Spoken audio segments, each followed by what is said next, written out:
Hello, everybody. I would like to welcome all of you in this video session.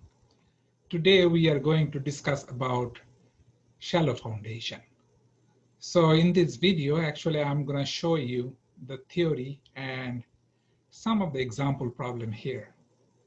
But I'll also do some of the other problems in the board so that you can use the other video as a companion site for this current video.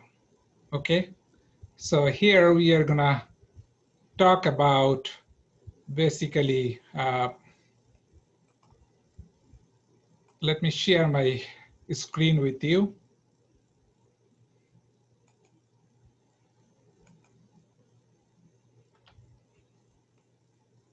So before I start that one, I would like to talk a little bit about the introduction of that class. So what is actually foundation? Foundations are structural element which are designed to transfer the load from any structure like building, bridges to the underlying ground in a safe manner. You know, like in the past, when there was no foundation engineering, steel has some structures and many of them are still intact, like some of the structures in pyramid like type structure in Egypt, and some structures like aqueduct or some of the buildings like Parthenon where the foundation is still intact. Now here we use some science and engineering to design the foundation to make sure that the foundation will not fail. Okay, so here you can see the foundation. This one is kind of like you can see the foundation went far below the groundwater. On the other hand, this one is kind of a shallow foundation. You can see this is your ground floor level and this is your foundation level. Okay, now let's see what are the different types of foundations. Foundations are primarily two types. One is shallow foundation. I'll talk about shallow foundation, but you can see this is actually a basement and they are gonna build a residential building on top of that. Here you can see an office building, like three-storied office building, and there is a parking lot at the bottom here. Okay, so this is actually shallow foundation.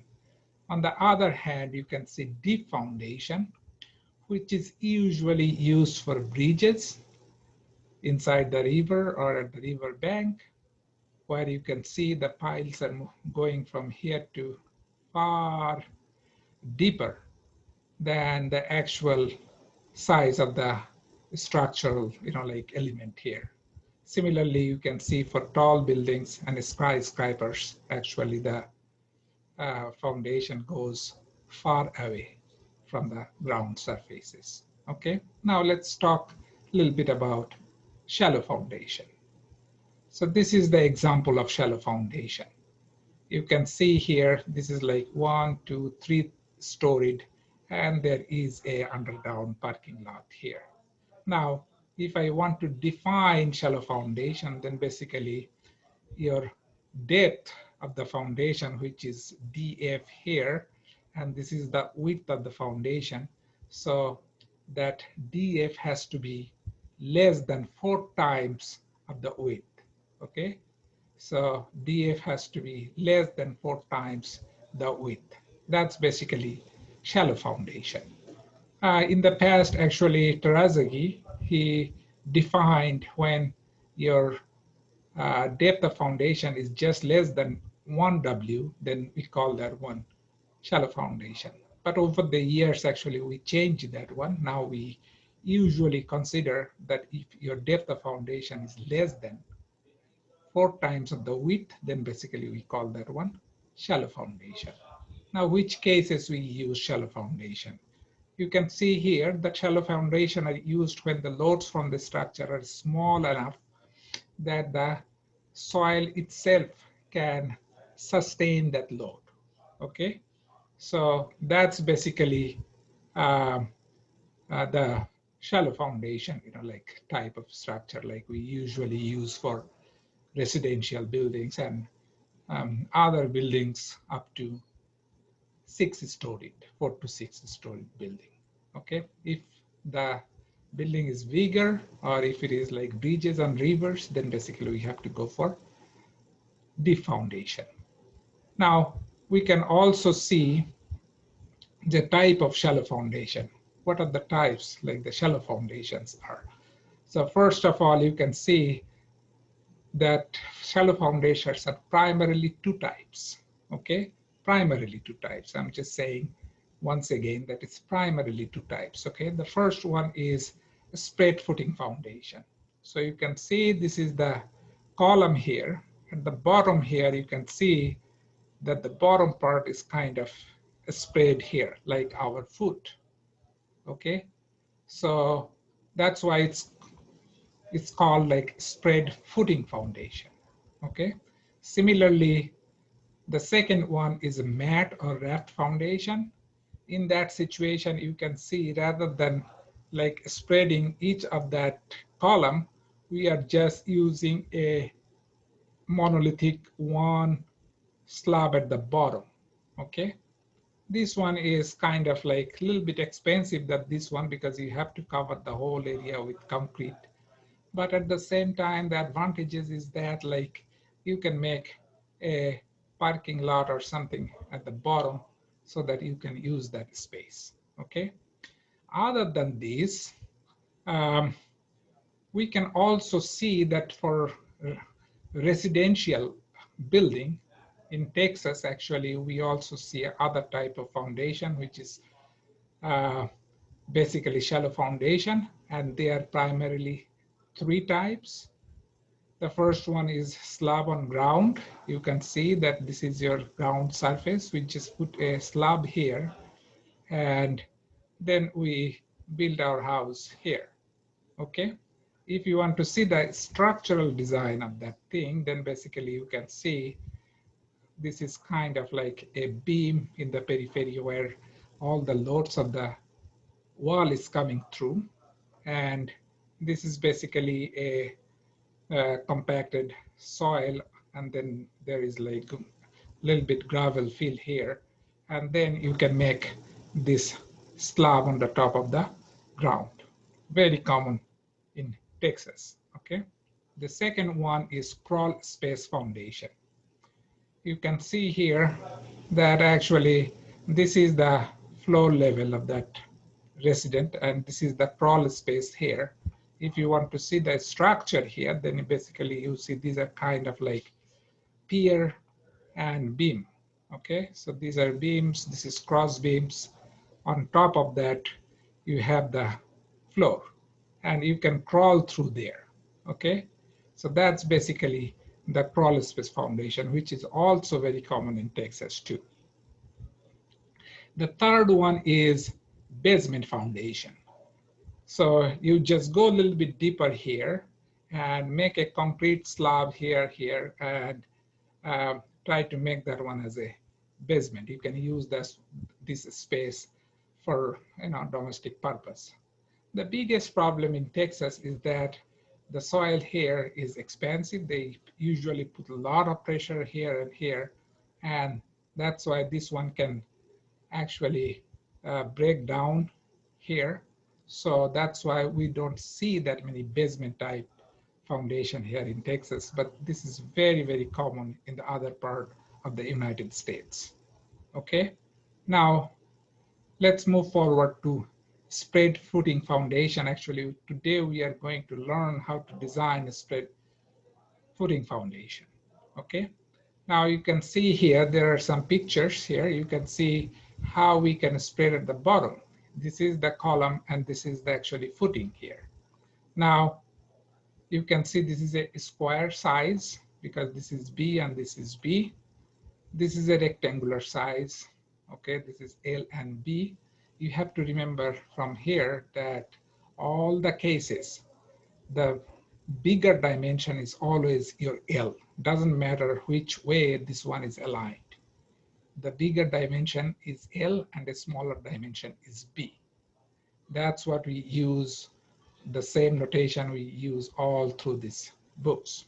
Okay, so you can see this is a square foundation like this, and this one is a rectangle foundation. And then you can see they are just trying to make that column here. Okay. Similarly, you can see this one is a continuous footing. Usually this one is very common along the periphery of the building so that you can build uh, or you can just put the load bearing wall on top of that. Okay. So it could be for a particular column, it could be sometimes circular, sometimes it could be combined, and many times it could be a ring shape uh, footing. Okay. But the most common one is square, rectangle, and continuous footing. Okay. Now let's move forward. So spread footing concept. You can see here if this is the, let's say, two-story building here, and this is the column here, which is resting on the soil here. If we don't spread the footing here, just rest the column on top of the soil, then what happens? You can see we are just trying to show that one here. This is your column. And let's say the contact surface is 2 feet square, which is the area, cross-sectional area of the column. Now, if you apply load here, let's say that a column load is 8 kips here, then what would be the bearing capacity? So you can see the bearing, now the bearing pressure is basically is 8 divided by 2, which is 4 KSF. But from the geotechnical engineer, you know the allowable bearing capacity for that soil is 2 KSF. So you can see the bearing pressure here is much higher than the allowable bearing capacity. So the foundation is not adequate, right? So what you usually do, add a foot at the bottom. You can see we are just trying to spreading here and make a foot at the bottom. So if we do that one here, let's say I'm adding a footing here, and now the contact surface is 6 feet square, then basically you can see, you can calculate the bearing pressure now, which is the load divided by the area here. So you can see this one is 1.33, which is smaller than the allowable bearing capacity, which is 2 KSF. So now the foundation is adequate, right?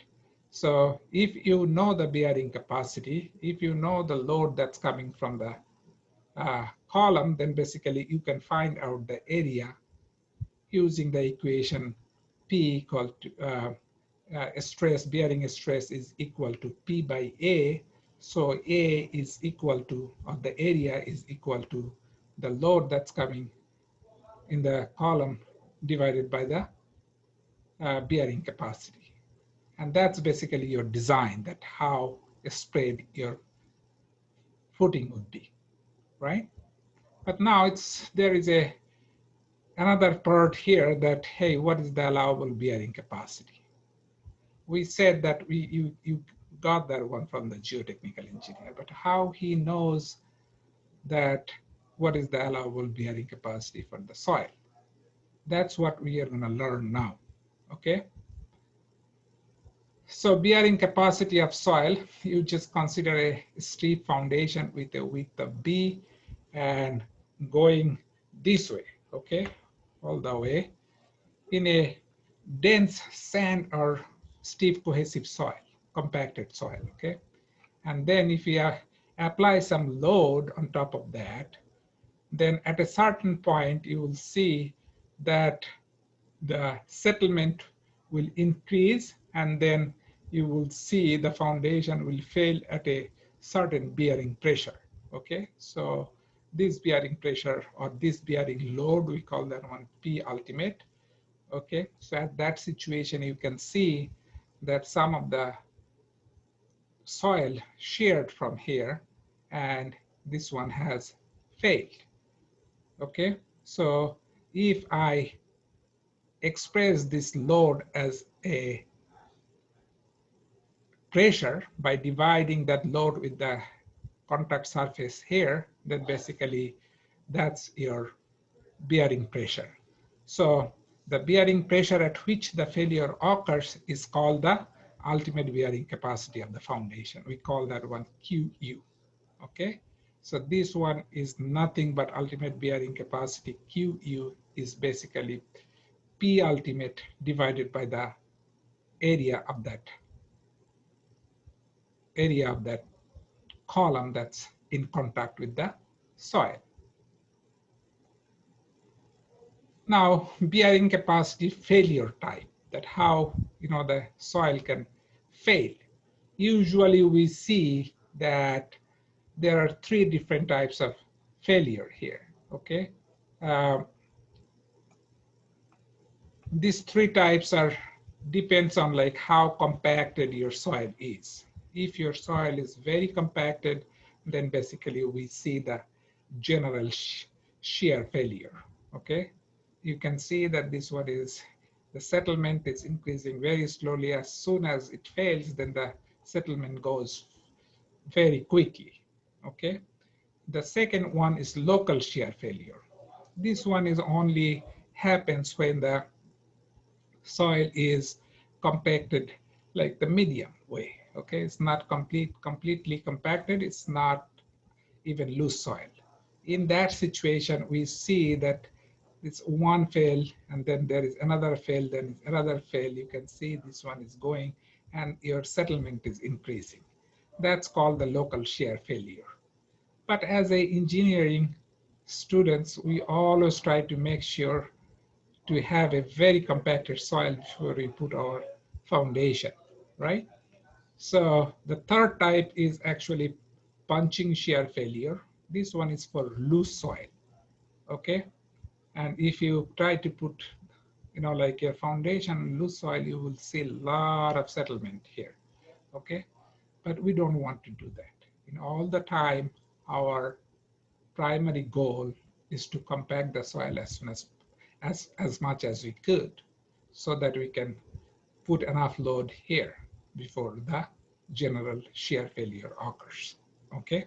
So basically all the other theories we are going to discuss here is based on the general shear failure, because for engineering construction, we must compact the soil before we put any foundation on top of any soil, okay? Now, if you see the bearing capacity failure thing here, you can see they are saying if you're, for sand, actually, the relative density is greater than 67, then basically this is general shear failure. If it is from 30 to 67%, then basically this is local shear failure. And if your relative density is less than 30, actually there will be 30, less than 30, then basically this one should be punching shear failure. But you can also see when the dF by B ratio is just greater than 4, then basically there is no chance that the general shear failure will occur, right? If you see here, even though there is no possibility that general shear. So a little bit higher than DFB, we can see like here, along that line like 4.5, you can see all the failure will occur, only the punching shear failure, okay? Now let's see that how we can find out the bearing capacity, like of soil. So this is our, the first, like theory was actually, was put together by Tarzaghi, and you can see what he is trying to do here, that this is a continuous footing here, and then uh, he separated the failure zone into three parts, like this one here, and this one here, okay? Now, what are the three zones here? You can see the first zone is the ACD. just immediately below under the foundation. Then you can see these two areas, the radial shear zones, that what they call ADF and CDE, ADF and CDE, with the curves DE and DF being arc of a logarithmic spiral, okay? This logarithmic spiral here. And then the third part is basically here, okay? That's actually two triangular Rankine passive zone, AFH and CEG. AFH and CEG here, okay? And he was trying to show the load from the foundation as QU here, and this is the load that's coming from the soil here. So Q equal to gamma DF, okay? So if I want to show that thing here, that this is the same triangle here, right? So you can see at the triangle you have at the top, your load is QU. This is your shear failure. So this is the shear force here, which is nothing but the shear strength multiplied by the length of this one, because the area is in the other direction is just 1 feet. So the area, cross-sectional area, is CD multiplied by 1, okay? So that's basically your shear here, and then you get this, this here, this is your Rankine passive zone, that would create that pressure here, which makes a angle phi prime with the normal, like force, normal of the of that line. CD is actually, this line is normal to CD, okay? And this angle of PP is phi prime, okay? Um, Actually, this is nothing but this angle is equal to the angle of the wall friction, okay? The soil and friction, soil and, like, uh, and wall friction, okay? Now let's move forward and try to see that from, if you consider this one, that all the forces are in equilibrium, then basically if you solve that one, I didn't show the all the calculations here because that would be too messy. But finally, what you get from there is your QU equal to C prime NC plus QNQ plus 0.5 gamma B N gamma, where C prime is the cohesion of the soil, Q is the surcharge load, which is gamma DF, where gamma is the unit weight of soil and DF is the depth of foundation. NC, NQ, and N gamma, these are the bearing capacity factors. We can just calculate them easily, from the formula. Now you can also see here that this part here is your cohesion part, okay, because this is related with cohesion.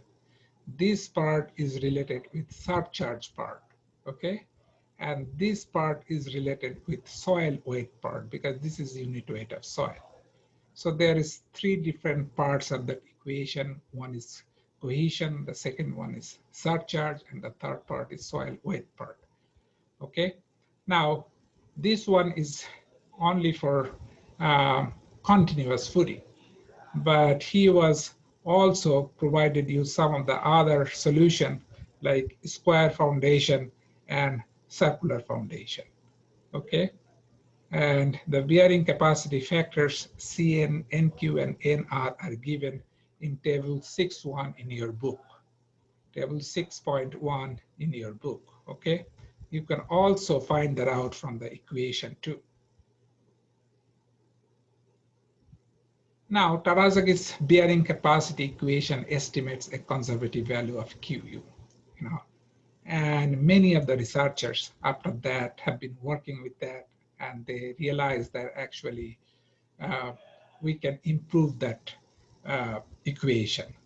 based on several reasons. First of all, Tarzaghi couldn't give any equation for the rectangular foundation, which is very, very common. And not only that, he also made a little bit mistake here and there. So other people, they try to develop that equation so that they can get like the correct answer for the bearing capacity equation. So let's see the modified general bearing capacity equation. The first of all, this one was proposed by Mehrab, okay, one of the very famous geotechnical engineering scientist. And he put like a lot of things here. You can see this is C prime NC, and then he added three factors here, and three factors here. These are called FCS, FCD, FCI. FCS, Q, FQS, and F gamma S. These are called the shape factor. Shape factor means the shape of the footing, okay? And then FCD, FQD, and F gamma D, these are called the depth factor. It means like the depth of the foundation, okay? So if the depth of foundation changes, this means like these factors changes, okay? And then basically this one FCI, FQI, and F gamma I, these are the inclination load factor, because the load, the equation given by Tarzaghi, it didn't consider like these factors there, okay?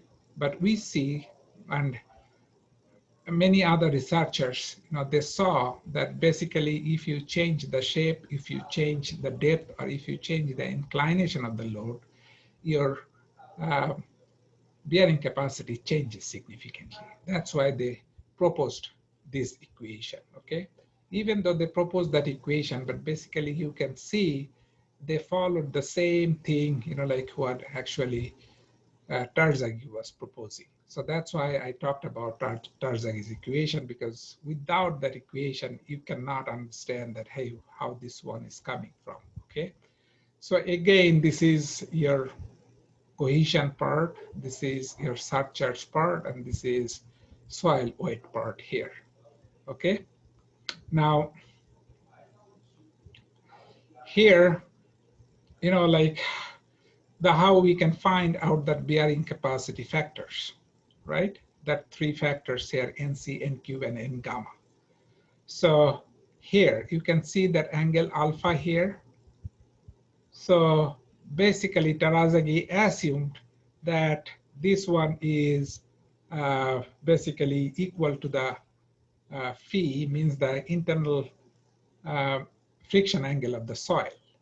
But later on, lots of other researchers, they actually realized that this alpha is basically equal to 45 plus phi by 2 rather than phi prime. Okay, so they changed that one. As a result, you can see the bearing capacity factors also changed from excuse me. Also, what is proposed by Tarzaghi. So now you can see here your NC is actually NQ minus 1 cot phi prime. NQ is tan squared 45 plus phi by 2 e to the power pi tan phi prime. And N gamma is 2 NQ plus 1 tan phi prime. Sorry about that. So now you can see your NC, NQ, and N gamma. Basically, these are only the factors of your friction angle of the soil. Okay, so if you know the friction of the soil, you can just plug that equation first to find out your NQ. As soon as you find out your NQ, you can find out your NC, because you need NQ to find out your NC. And you also need NQ to find out your N gamma. So either you can use these three equations, or you can just use this NC, NQ, and N gamma from the table 6.2. Okay. So that's basically your table 6.2. And you can see this is your phi values, and this is your NC, NQ, and N gamma. So when phi prime is 0, then basically NC equal to 5.14. Your NQ is 1 and N gamma is 0. Okay. Similarly, you can see this is like all the way here from 10 and 11 to 21. Actually, this one continued up to phi equal to 45 degrees, but I didn't show it here. But if you go to table number 6.2, basically uh, you will find out all those tables there. Okay. Now shape factors. You can remember that like we have FCS, FQS, and F gamma S. So there are a lot of people, a lot of researchers proposed many of that relationship here, but DBN 1970 proposed this one, which is widely used. Okay, so there is other relationship there too, but this is the widely used one. That's why we are just trying to use that one for our calculations. Okay, similarly, these are the depth factors. But depth factors depended on, this one was proposed by Hansen in 1970. It's not that old. You can see 1970. It's only like 50 years back, right? So you can see if your df by b equal to less than 0 or 1, then I have one set of equation. If my df by b is greater than 1, then I have another set of equation, right? And you can see here that if your phi equal to 0, then we use these three equations. If your phi is greater than 0, then basically use these three equations here. Similarly, if your df by b is greater than 1 and your phi is equal to 0, then basically you have this equation here. If your phi is greater than 0, then basically we'll use this equation, these three equations here. Okay. Similarly, these are the inclination factor that was first introduced in 1963 by Meyerhoff, and then in again 1981 modified by Hanna and Meyerhoff. And this is the equation that FCI and FQI is equal to 1 minus beta divided by 90 square. Beta is the inclination of the load on the foundation with respect to the vertical. Okay. Now let's talk about factor of safety. So the equation we have been using here, let's say here, this is actually QU, ultimate bearing capacity. But we shouldn't use ultimate bearing capacity for our design, right? So usually we use allowable bearing capacity. So you can see your allowable bearing capacity. If you want to find that out, then you have to divide your ultimate bearing capacity with the factor of safety. Okay, so that factor of safety usually varies from 2 to 3. Usually 3 is a very common one, but if you know the soil quite well and if you see that there is no uncertainty, all the layers are really, really straight, then basically you can use minimum 2.5 or 2, but usually we use a factor of safety of 3. Okay. Some other people, like some of the engineers, they also want to see the net allowable bearing capacity. Okay. So not the allowable bearing capacity, but net allowable bearing capacity. Which is equal to net ultimate bearing capacity divided by Fs. Okay, so how we can find out the net ultimate bearing capacity? That's actually ultimate bearing capacity minus the Q. Q is the surcharge load or the load of the soil at the foundation level. Okay, so that's the net increase in your, because this one was there already. right? The soil was there. You took that off from there and put your foundation there, right? So you are taking the, to find out the net increase, that's basically QU minus Q, okay? So factor of safety should be at least 3 for shallow foundation design, okay? So the most of the cases, they will tell you that what factor of safety you have to use, but if it is not given there, then basically 3 is a very, like common factor of safety that has to be used for shallow foundation. Now let's say see a example, okay? This one is saying that a square foundation 2 meter in plan, the soil supporting the foundation has a friction angle phi equal to 25 and C prime is 20 kilonewton per meter square. The unit weight of the soil gamma is 16.5 kilonewton per meter cube.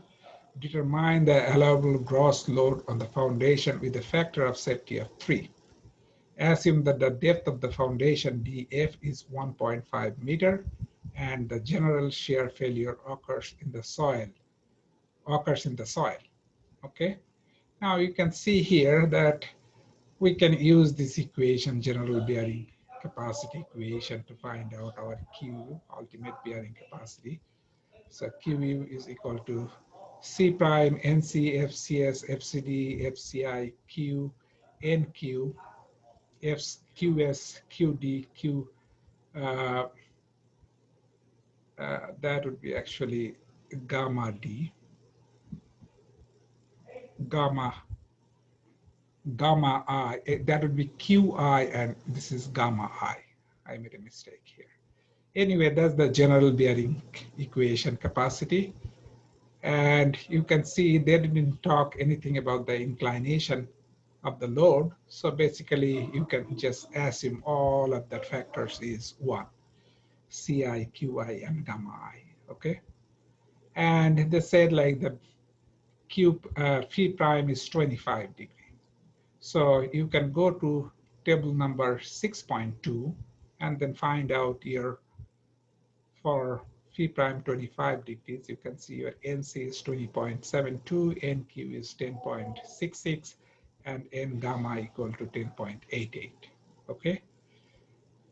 Now, you can using this, you can try to find out these factors here, CS, QS, and gamma S. We also have to find out CD, QD, and gamma D, right? So that's what we are using based on the equation we showed you.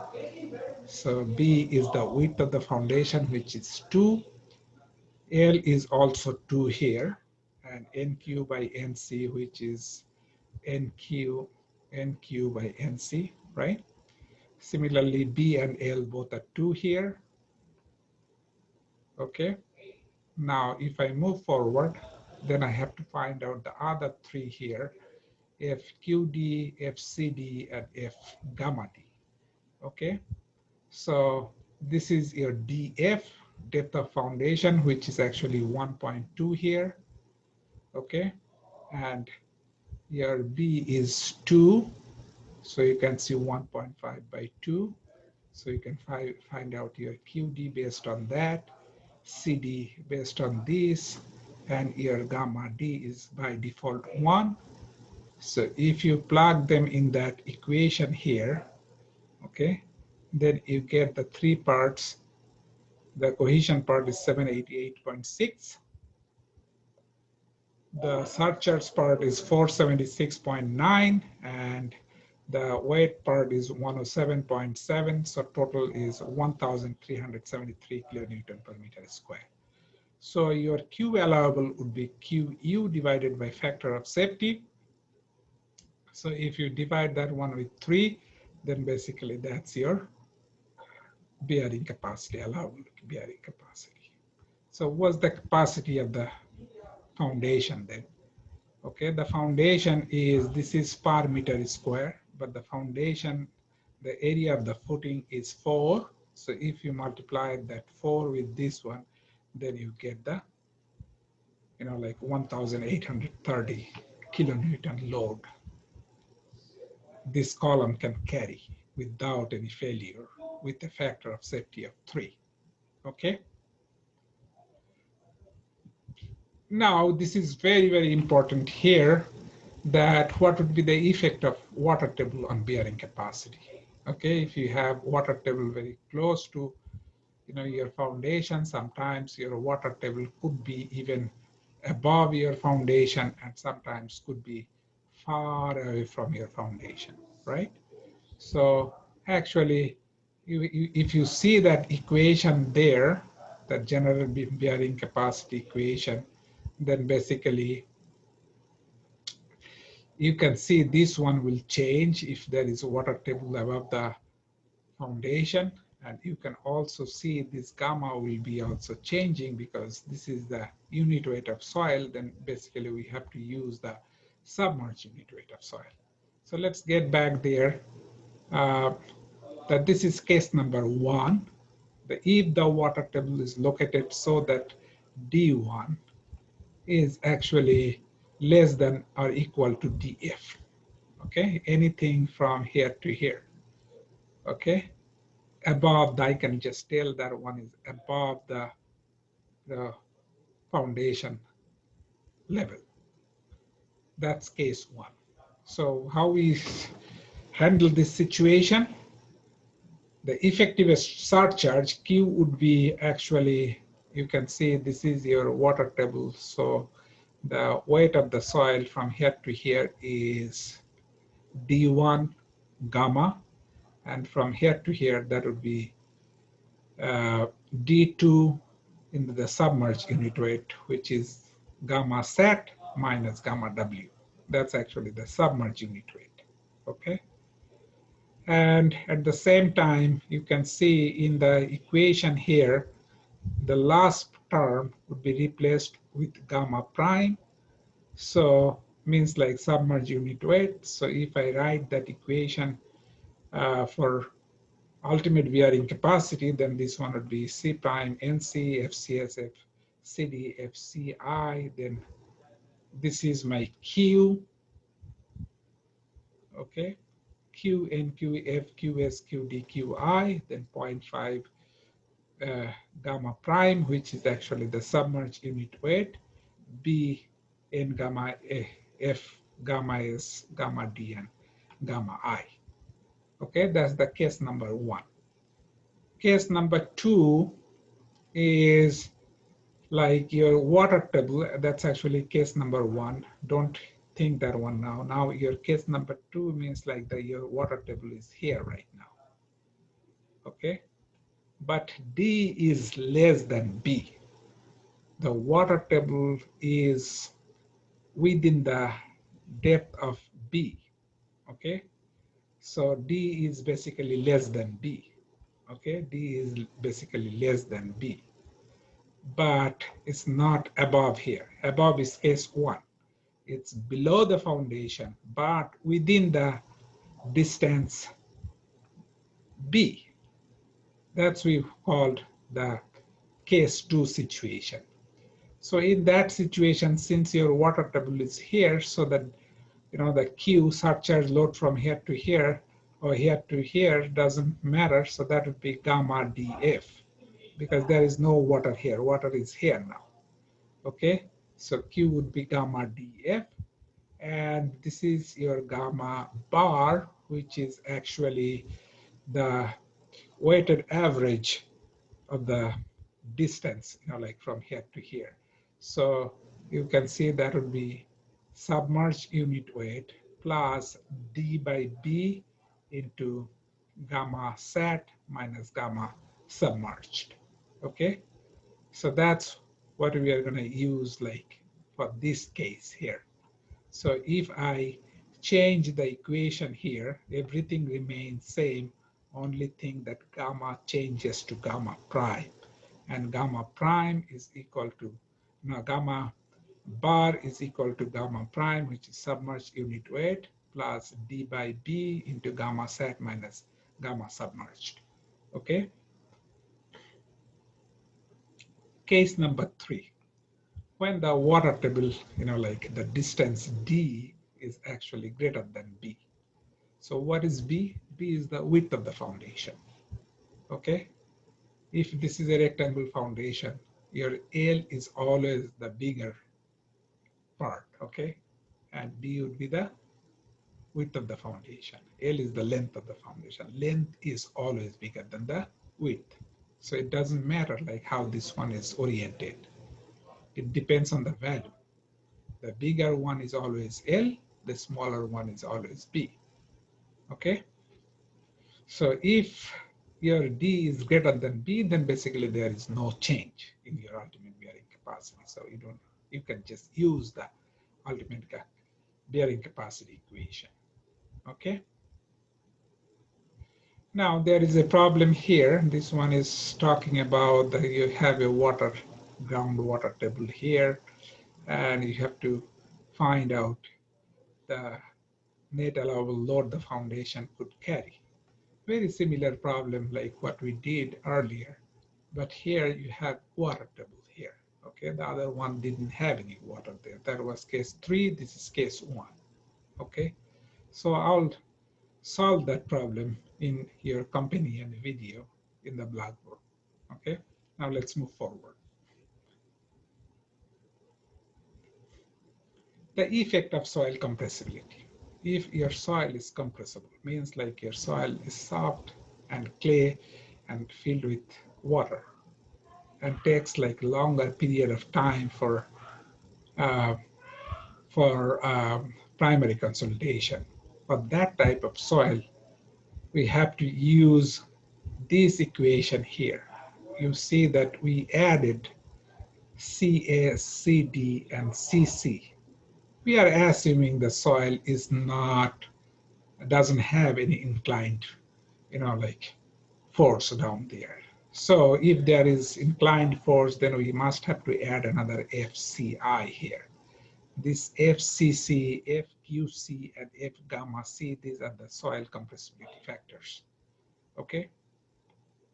So we have to find that out. Now, in your book, actually, they showed you a step-by-step procedure, how to find out this uh, method, how to use that method, and then how to find out these 3 factors there. Once you get that 3 factors, then basically you can just plug them here and make your and calculate your ultimate bearing capacity.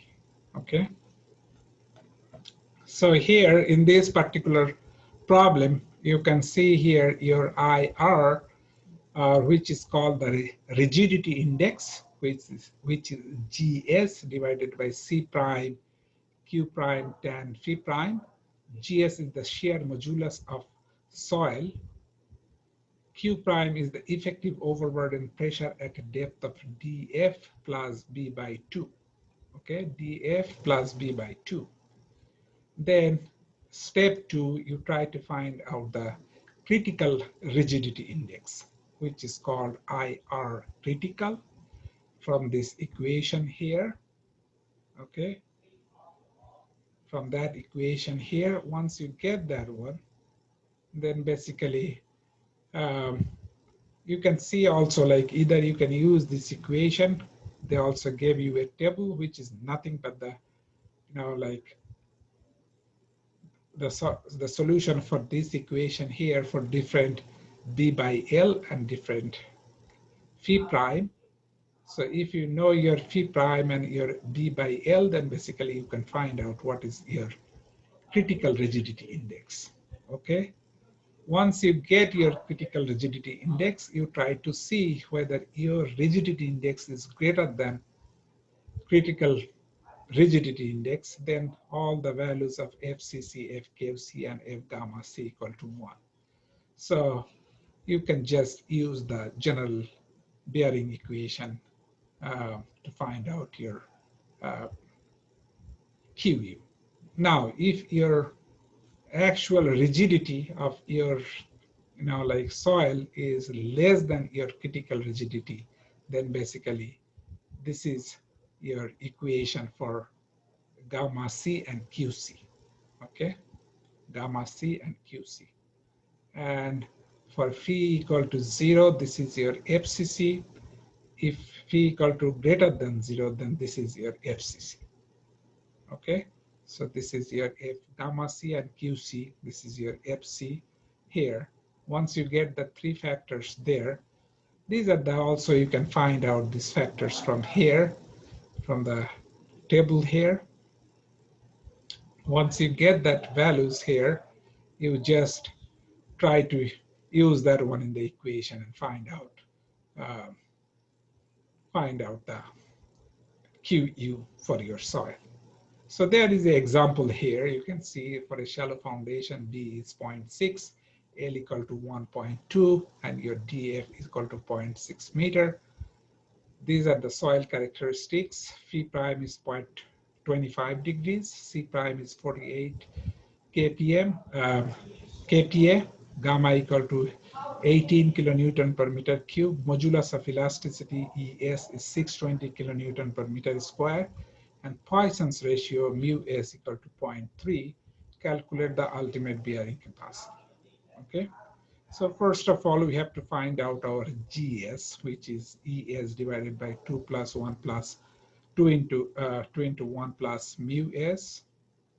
So this is elastic modulus, and this is your Poisson's ratio. Elastic modulus and Poisson's ratio. If you use that one, you can find out your shear modulus, which is 238 here. Now, first of all, we have to find out your IR, rigidity index, for that particular soil. So if you try to do that one here, this is the formula. So your Q prime is 16.2 if you use that one, and GS is 238, C prime is 48. Then basically you get your rigidity index equal to 4.29. Okay. Now from the table, you can find out what is, you can also calculate that one, but easier to find that out from that table, that what is your critical rigidity index. So this one is 62. So your critical, your actual rigidity is much lower than your critical rigidity index. So you have to use this equation to find out your F gamma C and F QC, and you got that 1.347. And since phi equal to greater than 0, you can use this equation to find out your FCC.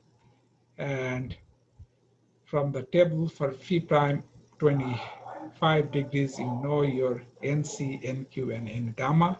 You try to find out your shape factor, FCS, FQS, and gamma S. Similarly, your depth factor, QD, CD, and gamma D. Once you get all those things, then you plug that one in this equation here. And once you plug all those values, then basically you get your QU is equal to 549 kilonewton per meter square. Okay. So you can see here that actually you're to find out your CC, QC, and gamma C.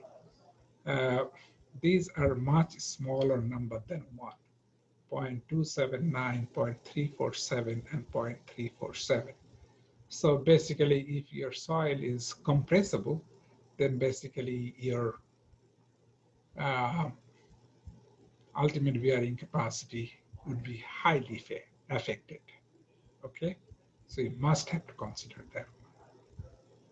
Anyway, so the next part is eccentrically loaded foundation, but actually I'll stop that one here and then continue that one in our second session.